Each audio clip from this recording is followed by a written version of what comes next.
It was 10 p.m. at night. Rahul was riding his bike at high speed on the highway when he noticed a beautiful girl standing on the side of the road.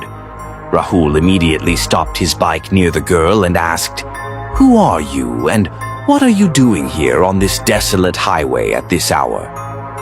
The beautiful girl looked at Rahul mysteriously and said, "What if I told you I was waiting for you?" Rahul was taken aback. "What are you saying? I don't even know you." "But I know you," the girl replied. "Your name is Rahul and your father's name is Vivek. He is a builder." Rahul was shocked to hear this. "You even know my name and my father's name. Are you a reporter?" "You guessed right," the girl replied. "I am a press reporter. My name is Pooja." Hearing her name, Rahul began to feel uneasy. Suddenly, the girl's beautiful face transformed into a horrifying one. Seeing her demonic face, Rahul started trembling with fear. Within moments, the desolate highway echoed with terrifying screams. The next morning, Inspector Bhargav and Sub-Inspector Aditi were standing near Rahul's lifeless body on the highway, observing it carefully. Sub-Inspector Aditi said, "Sir, this murder has been committed in a very mysterious way. Looking at the body, it seems as though he was thrown from a building." "You're right," said Inspector Bhargav, "but there isn't any building nearby on this highway." "Maybe he was murdered somewhere else and his body was dumped here," Aditi suggested. Just then, an old man arrived, crying profusely upon seeing the body. "Who are you?" the inspector asked. "My name is Vivek," the old man replied. "I am a builder and this is my son. He didn't return home last night. This morning I received a call informing me that my son is no more." A grieving Vivek returned home.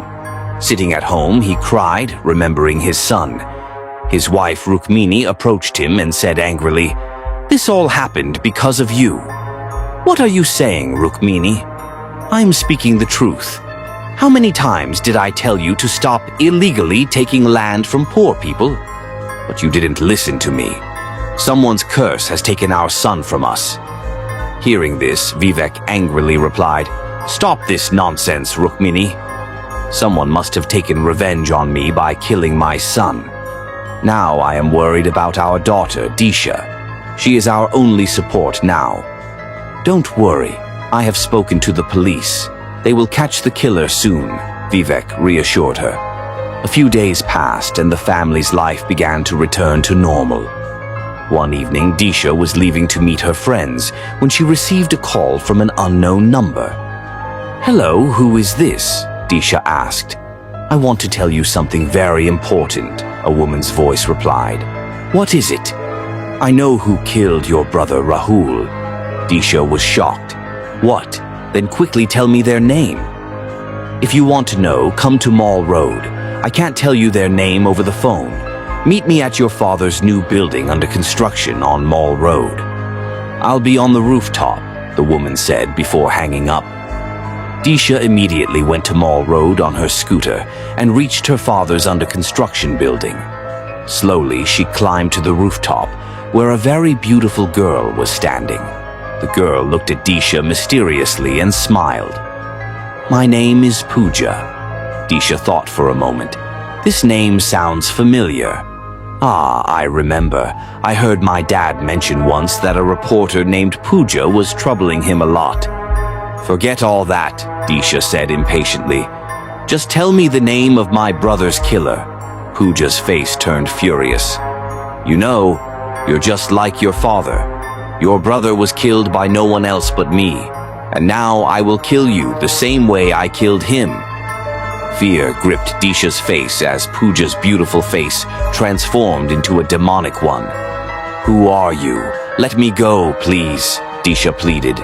"You're not going anywhere," Pooja said. A sudden gust of wind struck Disha, and she fell from the rooftop.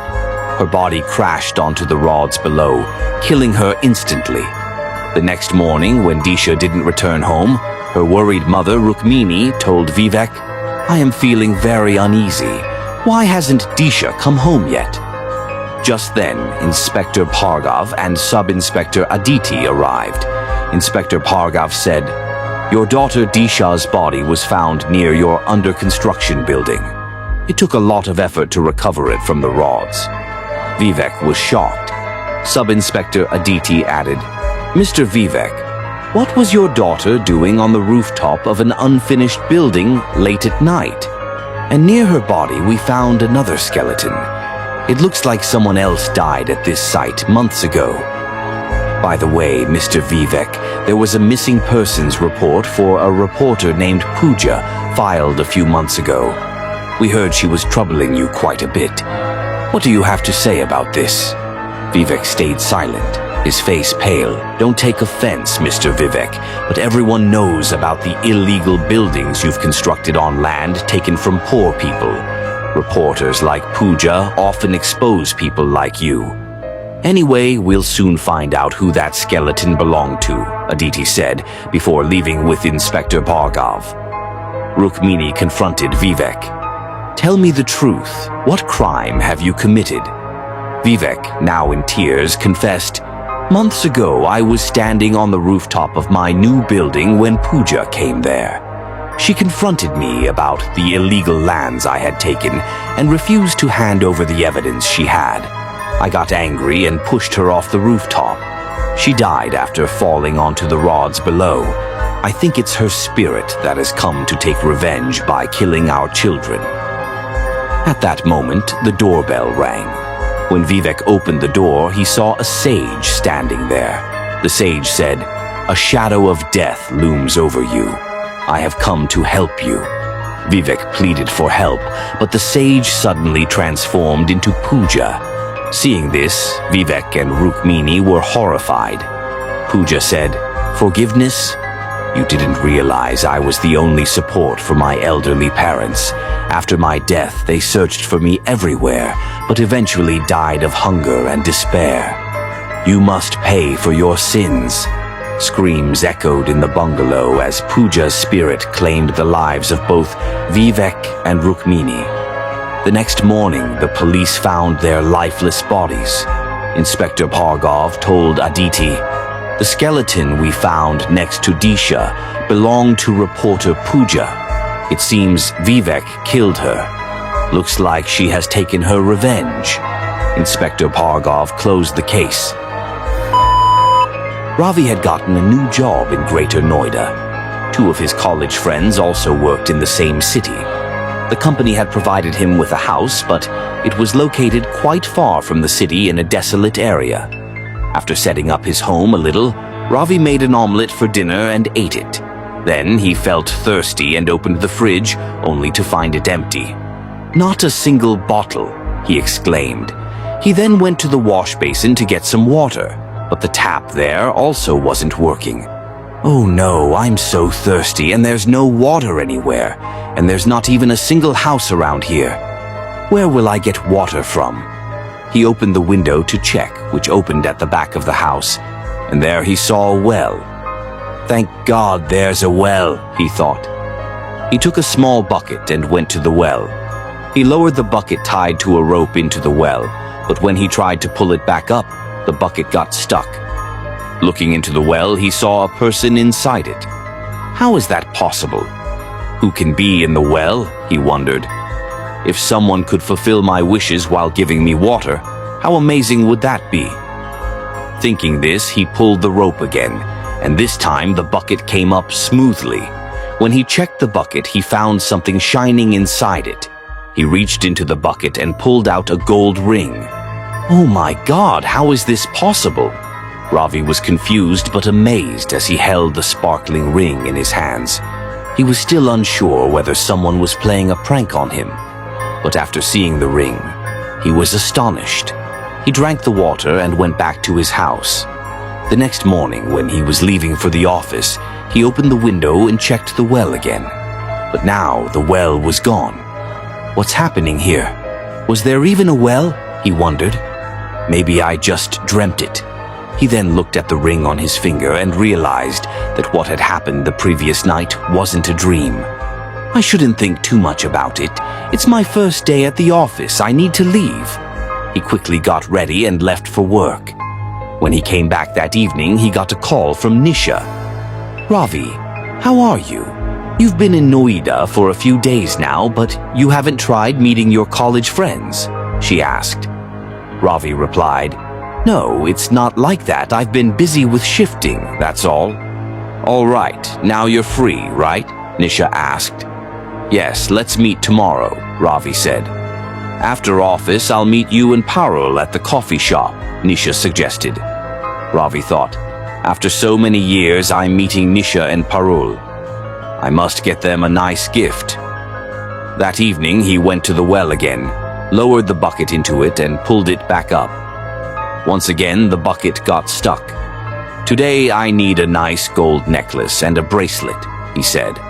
He pulled the bucket up, and along with the water, a heavy gold necklace and a bracelet came up. Ravi was very happy. He took the jewelry and went home. The next day, after office, Ravi met Nisha and Parul. It was fun to refresh the college memories after so many years. Ravi then said, "Oh, I forgot, I got you both gifts." He took out the necklace and bracelet from his bag and gave them to Nisha and Parul.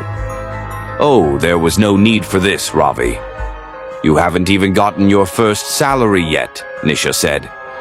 Ravi replied, No, just take it." After chatting for a while, the three of them went to their respective homes. That night, as Nisha was standing in front of her dressing table wearing the necklace, she noticed smoke rising behind her. When she turned around, the smoke took the form of a frightening girl. The girl grabbed Nisha's throat and pushed her so hard that her head crashed through the dressing table mirror. Nisha's neck broke and she collapsed to the ground, dead. The next morning, when Parul went to Nisha's house, she learned about Nisha's death. She immediately called Ravi to inform him. "I'm coming there right now," Ravi said. As soon as he hung up, he felt something heavy around his feet. When he looked down, he saw that there was a golden chain around his legs. Ravi quickly met Parul and told her everything. Parul said, "This is all very strange. You should never have asked for wishes from that well without knowing more about it. Tonight, you must go to that well.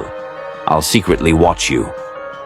Later that night, Ravi went to the well, and Parul secretly followed him. "Tell me who you are, and what does this chain around my legs mean?" Ravi asked the well. The voice responded, "You can ask for anything from this well, but whatever you ask for, it can only be used by you. If you give it to someone else, they will lose their life. Nisha's death happened because of this." Ravi said, "I don't want anything anymore. Take everything back." At that moment, a heavy chain emerged from the well and wrapped around Ravi's legs, pulling him towards the well. "Let me go. I don't want anything. No one can save me now," he cried out. The voice from the well said, "If you want to be freed from the chains, you must throw everything you took from the well back into it. But that won't happen. Before morning, the chains will pull you into the well, and you will remain here with me forever." At that moment, Parul rushed to Ravi's house and took the money packet, the bracelet, and the ring, which were in a cloth. As soon as she turned around, the frightening girl appeared behind her. Parul quickly removed the bracelet from her hand, and as soon as she did, the girl was separated from it. Parul ran towards the well, with the girl staring at her menacingly. She threw the money packet, bracelet, and ring into the well. A whirlpool of water rose from the well, and the girl was dragged inside by it. Everything went silent. "Thank you, Parul," Ravi said, as he hugged her in relief.